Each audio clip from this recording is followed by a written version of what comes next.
No vídeo passado a gente aprendeu o que é o Keyword Driven e como é que a gente pode construir boas keywords. Se você não viu, tá aqui em cima no card. Mas só o conteúdo daquele vídeo não vai bastar para você construir um bom projeto utilizando o Robot Framework. Você precisa também de uma boa organização. E nesse vídeo eu vou te mostrar um padrão de projeto excelente para o Robot Framework. Bora lá!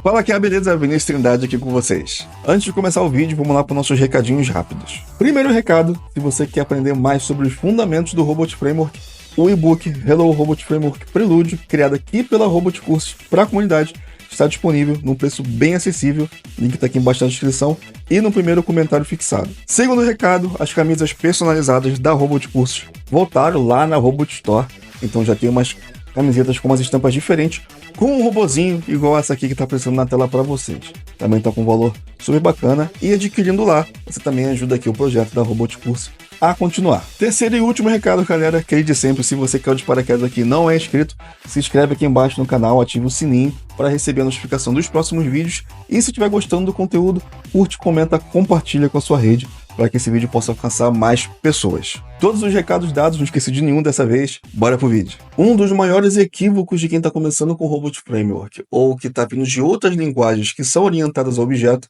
é tentar simular esse padrão dentro do Robot Framework. Em alguns casos, essa simulação até passa meio que despercebida ali sem causar muitos problemas, mas em outros casos ele acaba trazendo mais problemas do que soluções. Camadas desnecessárias, abstrações em excesso, falta de reutilização de código, falta de manutenibilidade, esses e outros problemas vão deixando o seu projeto com aquele aspecto pesado, difícil de evoluir e principalmente longe da premissa do que é o Robot Framework. Ser simples, direto e descritivo. É aí que entra o Separation of Concern, ou SOC.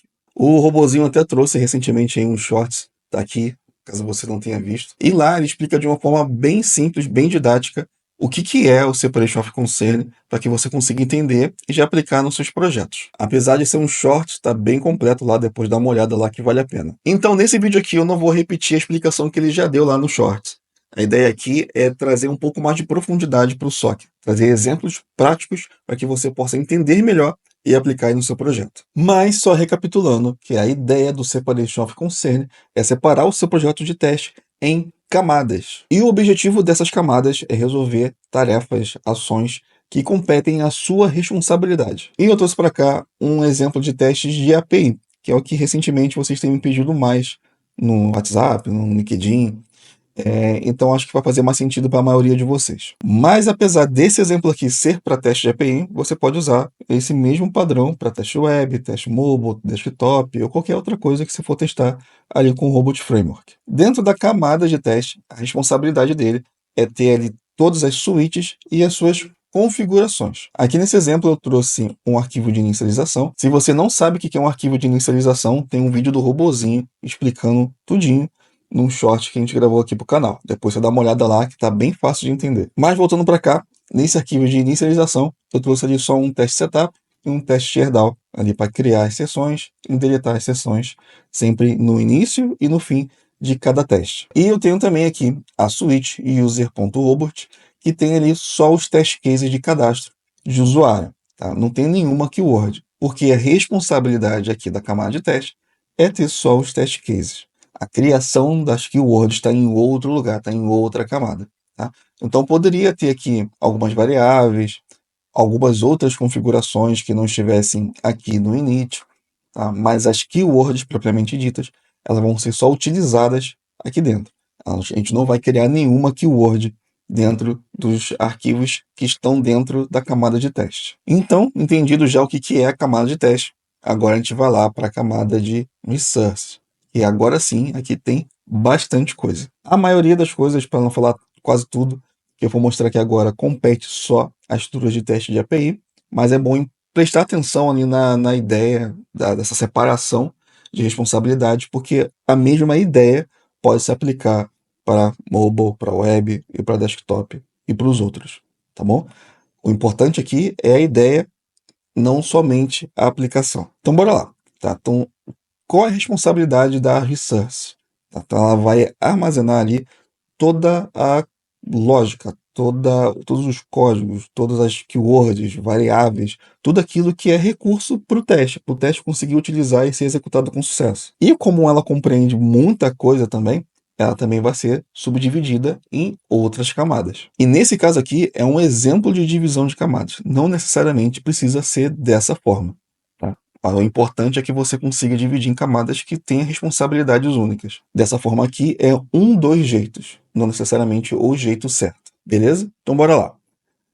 Primeira camada é a camada de conexão, connections. A ideia dela é ter tudo relacionado à conexão que meu teste vai precisar. Seja conexão com API, conexão com banco, conexão com mensagerias, tipo Kafka ou RabbitMQ, por exemplo.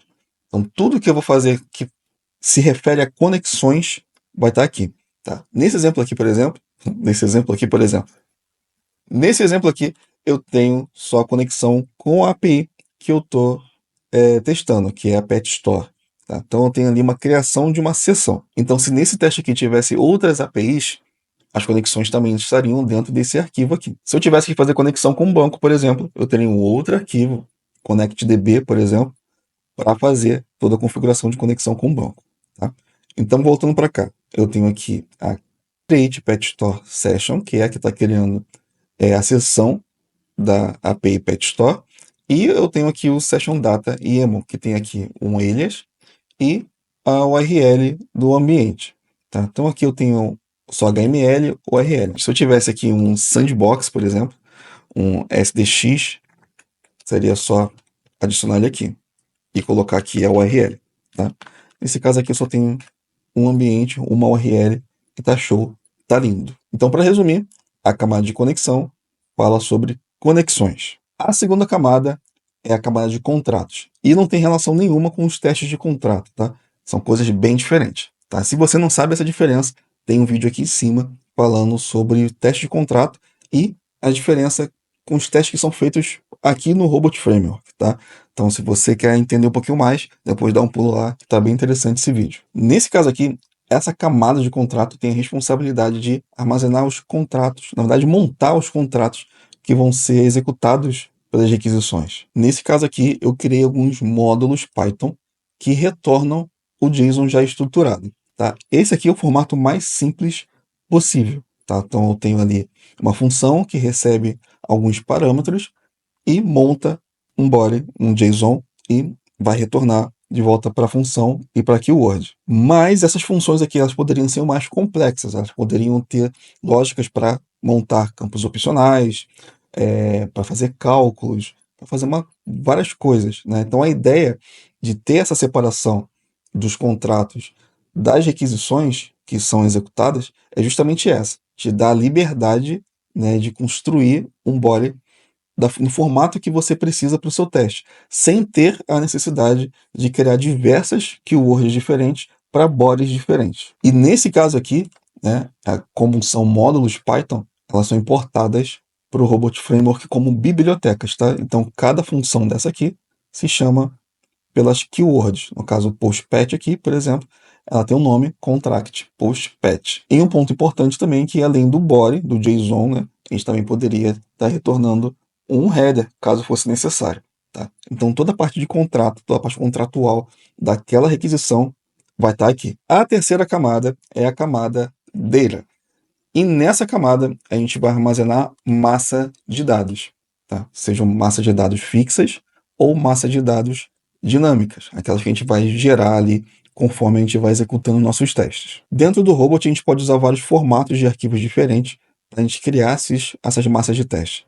A gente pode criar com .resource do próprio robot, com YAML, com JSON ou com .py, que são os arquivos Python, que é, no caso, esse exemplo que eu trouxe aqui para vocês. Aqui eu tenho um dicionário, o UserData, que carrega todos os dados de usuário que eu vou utilizar. Todos os dados ali, tirando o ID, né, são fixos. O ID é um dado dinâmico, randômico. Então, ele sempre vai ser alterado a cada teste. Mas voltando para cá, para a explicação da camada, a ideia aqui é armazenar massa de dados. Nesse caso, eu tenho massa de dados de usuário, tá? Mas eu poderia ter outros arquivos com outras variáveis para massa de dados de outras funcionalidades que a gente precisa ter. Então, a ideia aqui é só armazenar massa de dados e só. E por último, e não menos importante, a gente vai para a quarta camada, que é a Roots.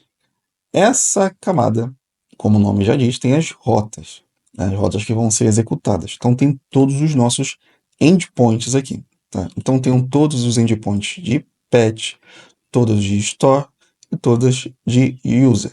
Tá? Todas elas estão aqui bonitinhas, construídas.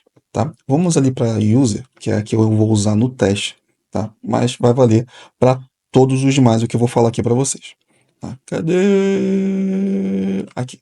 Qual é a ideia das keywords que estão na camada roots? Elas vão executar as requisições e vão fazer assert dessas respectivas requisições. Como assim? Bora lá. Dentro aqui da postuser.resource, eu tenho a keyword postuser, tá? Que ela tem ali toda a estrutura para montar o body e executar a rota user. E eu tenho o assert dessa mesma keyword que eu vou executar. Então, ela tem o assert com o nome da keyword que eu vou fazer o assert, né? Que é o post user. Aqui, tá? Eu tenho todos os argumentos que eu preciso passar para essa keyword para eu adicionar dados. Mas veja o seguinte, tá? Eu estou usando aqui todos eles com valores já padrões, tá? Então, lembra lá do user data que eu falei ainda há pouco, né? Que é esse dicionário aqui? Então, eu estou passando ele aqui já com os valores padrões. Então, o ID já vem com o ID aqui, username, e assim por diante. E eu tenho aqui embaixo o expected status, que eu já vou explicar. Mas qual a ideia de eu passar já os valores padrões para cada argumento desse? É para que lá no teste eu não tenha que ficar passando eles toda hora. Porque esses dados aqui são os dados de sucesso, vamos dizer assim, né? São os dados que eu posso passar para ele, que eu sei que vai ser suficiente para o meu fluxo básico, para o meu fluxo feliz. Tá? Então, para não ter que ficar toda hora passando ali o mesmo campo toda hora, eu já posso botar ele aqui como um valor padrão desses argumentos. E lá no teste, caso eu precise fazer algum fluxo alternativo, algum fluxo de exceção que eu precise passar algum dado específico diferente dos que estão aqui, eu só vou chamar esse argumento e passar um valor que eu quero passar. Eu vou mostrar isso para vocês lá de novo, lá quando voltar lá para a camada de teste. O argumento expected status. Por que eu preciso dele aqui? Aí só explicando a requests library, né? Todas essas keywords, né, sejam as on-session ou as sessionless, elas, por padrão, elas entendem que o sucesso são todas as requisições que respondem com 2xx. 200, 201, 202, 204. Então, se vier alguma coisa diferente de 200, 2xx, ela vai entender como um erro. Então, se aparecer um 400 ou um 500, por exemplo, ela vai entender como um erro. E se você estiver fazendo um teste de fluxo de exceção e ela responder 500, responder um 400, ela vai falhar quando você, na verdade, quer que ela passe. Então, a ideia do expected status é você conseguir passar para a keyword qual o status que você espera quando você executar ela. Então, quando eu executar essa keyword, por padrão, eu espero 200. Mas vocês vão ver lá no test case que eu tenho um cenário que eu espero que ele responda 500. Tá? Então, eu vou substituir lá no teste esse valor padrão por 500, para que quando ele executar o push on session, ele espere que o status seja de fato 500 e não o outro qualquer. Então, a ideia é te dar esse dinamismo de conseguir, né, variar ali o status code que você vai esperar na sua requisição. E logo abaixo eu tenho o push on session com toda a estrutura que eu preciso ter para executar essa requisição. E no final eu retorno o response obtido pela requisição para a keyword, para que lá no teste eu decida o que eu vou fazer com ele, caso eu precise. Então, toda essa estrutura que eu mostrei para vocês aqui vale para as demais. No caso aqui de exemplo, só essa que está assim.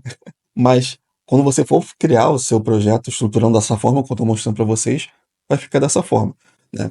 Com a requisição, os seus argumentos, o contrato montando um payload, a execução da requisição e uma outra keyword só para fazer assert. No caso, essa camada vai ter apenas essa responsabilidade: executar a requisição e fazer o assert dessa respectiva requisição. Agora que a gente viu toda a estrutura do projeto utilizando o Separation of Concern e entendendo a separação de responsabilidade para cada camada do projeto, a gente vai voltar lá na suíte de teste e ver como é que a gente está utilizando essas keywords e principalmente ver como é que a gente está reutilizando essas mesmas keywords para cenários diferente. Então, se você chegou até aqui, não se esquece, se inscreve aqui no canal se não for inscrito, ativa o sininho para receber a notificação dos próximos vídeos, curte, comenta, compartilha com a sua rede para que esse vídeo possa ajudar mais pessoas a conhecer a estruturação do Separation of Concern. Beleza? Conto com a sua ajuda, bora lá! Voltando aqui para a camada de testes, agora a gente vai reexplicar, vamos rever,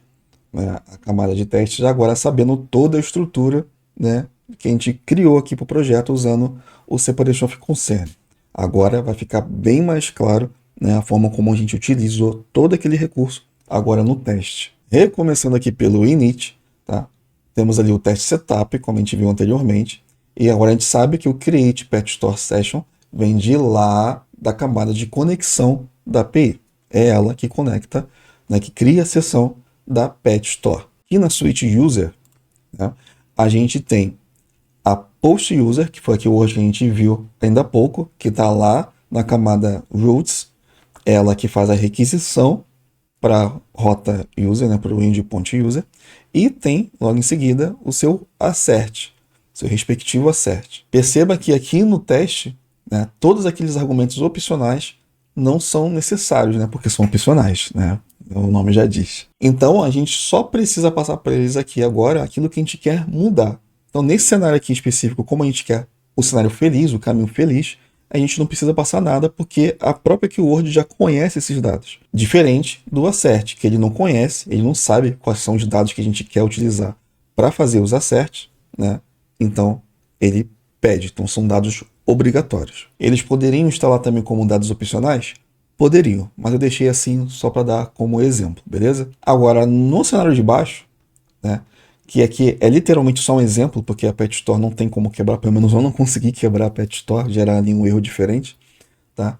Então eu fiz aqui só um exemplo mesmo para vocês poderem imaginar como que poderia ser. Eu não vou executar ele porque ele não vai funcionar. Mas aqui a ideia seria eu passar aqui um número lá no first name, né, um inteiro no first name, e esperar ali um 500, tá? E o assert ter ali os dados que poderiam vir ali na requisição caso ele falhasse com o erro 500. E aqui o importante é perceber que eu estou passando só os dois argumentos que eu quero de fato alterar, no caso o first name e o expected status, tá? Então todos os demais outros campos vão continuar usando os dados que vieram lá da massa de dados, lá do user data. Então quando executar, se eu fosse executar esse carinha daqui, ele trocaria lá o first name do que está lá na massa de dados pelo número 99 e passaria a esperar 500 ao invés de 200, que é o valor padrão que está na keyword. Essa é uma forma, né, que a gente pode utilizar para lidar com status codes diferentes, né, com dados diferentes, usando a mesma keyword. Mas, como eu disse, né, esse aqui eu não vou executar, esse aqui é literalmente um exemplo. E um outro ponto importante que eu acabei esquecendo de citar é que a gente não está usando o Gherkin aqui para automatizar, tá? A gente está usando o Gherkin aqui em cima como documentação. Isso aqui é um ponto importante que faz toda a diferença na sua organização. Não é demonizando o Gherkin, tá? Se bem utilizado, ele funciona. Um monte de gente usa até hoje e tá tudo bem.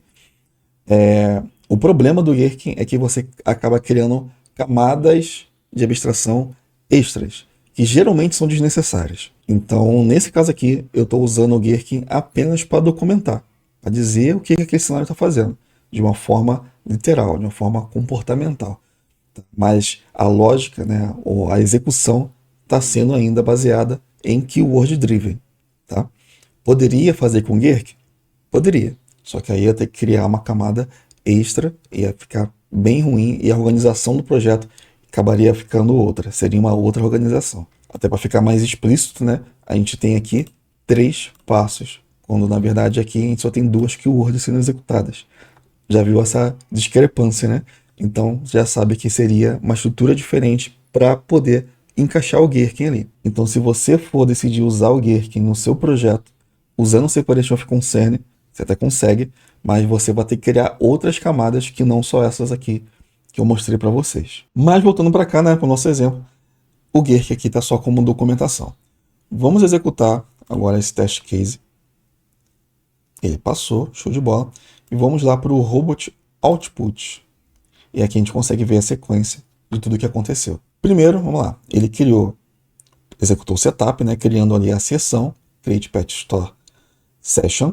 Lembrando que esse carinha está lá no arquivo de inicialização, que é de uma camada de conexão. Depois, ele foi para Keyword Post User, criou o contrato, tá aqui embaixo. Então, a gente tem um contrato com ID dinâmico e com todos os outros campos que estão fixos, né, com todos os outros dados que estão fixos.